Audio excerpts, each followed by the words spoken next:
Olá, eu sou o Dilean, sou parte do Ministério Integre, os Jovens da IBNU, e nós estamos aqui falando sobre o livro do Timothy Keller, Juízes para Você. Hoje eu vou falar sobre o capítulo 6 do livro, que fala sobre Gideão, a luta, a guerra entre o povo de Israel e os midianitas. Esse capítulo 6 vai falar sobre o capítulo 7, dos versículos 1 até o versículo 25 do livro de Juízes. Então, se você tem o seu texto bíblico aí, pode abrir e acompanhar com a gente. Qual é a ênfase do texto do que o Timothy Keller coloca aqui? Ele vai falar sobre a vanglória. Esse vai ser a ênfase dessa primeira parte do nosso vídeo. Então, a vanglória vai estar ligada com o quê? Vai estar ligada com o fato de que aquelas pessoas iriam lutar aquela batalha contra os midianitas e havia um sério problema delas acharem que a vitória tinha acontecido por causa do poder militar de Israel, que elas conseguiram ganhar a batalha porque eles eram fortes, porque eles eram bons, porque eles realmente tinham conseguido vencer a guerra. Até mesmo porque eles estavam com um número bem expressivo de soldados. Eles estavam com 32 mil soldados. Gideão, então, estava com um grande exército naquele momento. O número de soldados em si não é a grande questão dentro do livro de Juízes. Deus livrou Israel com uma só pessoa, como no caso de Sansão, a gente ainda vai ver isso dentro do livro, como também com um grande exército, como por exemplo na época de Baraque. Então você tem essa situação de Deus usar um grande exército, como também usar só uma pessoa. Mas o caso aqui é que Deus queria mostrar para aquelas pessoas, mostrar para os israelitas, que era através de Deus e que a glória tinha que ser dada única e exclusivamente a Deus de toda a vitória. Então o que Deus faz? Deus então vai até Gideão e fala para ele: Gideão, há muitos homens nessa batalha. O que então deixa qualquer pessoa assim, vamos dizer, assustada, ou pelo menos pensando, como assim? Nós vamos entrar numa guerra e o número de pessoas é problemático porque tem demais soldados? Mas esse foi exatamente o caso. Deus chegou então para Gideão e falou: vamos parar com isso, vamos diminuir um pouco esse negócio. Você vai chegar então para os soldados e vai dizer que todos os covardes, todos os medrosos podem voltar para casa. Quando Gideão fez isso, 22 mil voltaram. Dos 32 mil, 22 mil retornaram. Ficando então o exército com 10 mil. Aí a gente já falaria, bom, reduziu bastante. Agora então vamos para a guerra. Deus ainda chegou para Gideão e falou assim: ainda está muito grande. Vamos reduzir ainda mais o número desse exército. E ele então propôs uma nova prova para Gideão. A prova era a seguinte: Gideão, você vai até o rio e aí então você vai observar aqueles que beberem água igual o cachorrinho, pegando água, e trazendo água, lambendo na mão, então esses vão ficar no exército, tá? Então basicamente você tinha aqueles que então iriam pegar a água e trazer, e aqueles que iriam se abaixar. Por quê? Porque Deus estava observando qual seria a atitude de cada uma dessas pessoas, Porque a pessoa que vai para a guerra e um lado está com medo, esse já pode voltar. O outro é aquela pessoa que vai para a guerra, mas não está nem sequer preparada, É aquela pessoa que vai para a guerra, mas ela não está ligando para nada, está totalmente despreparada. E a pessoa que está na guerra, ela tem que ter essa atitude de estar olhando, atenta para todos os lados. E basicamente essa é a proposta que Deus está fazendo aqui com Gideão. É por isso então que só 300 homens estão nessa situação.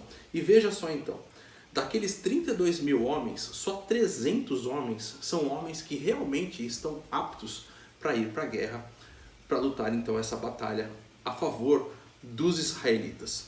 Mas isso não é um problema para Deus. Até mesmo porque o objetivo de tudo isso era exatamente que o exército visse que não era o número de pessoas, mas era o poder de Deus agindo no meio do povo que iria trazer a vitória para o povo israelita. E aí então, Timothy Keller faz uma associação muito interessante com a nossa vida hoje. E ele começa isso usando o apóstolo Paulo. O apóstolo Paulo, ele fala lá em 2 Coríntios, no capítulo 2, que é quando ele é fraco que na verdade ele é forte.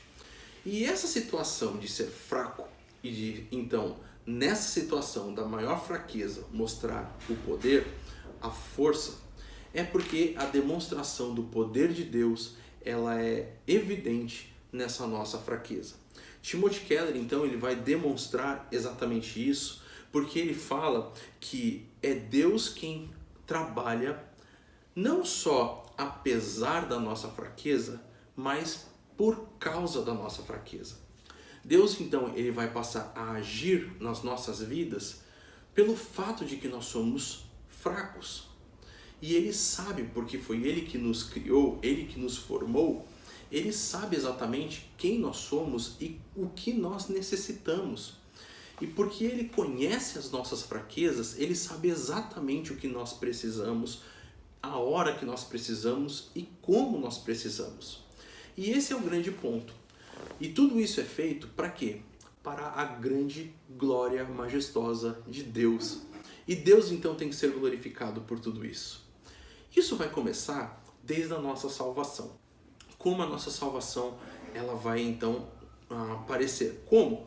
Quando nós reconhecemos diante de Deus que nós não temos nenhum mérito e não há nada que nós possamos fazer para sermos salvos.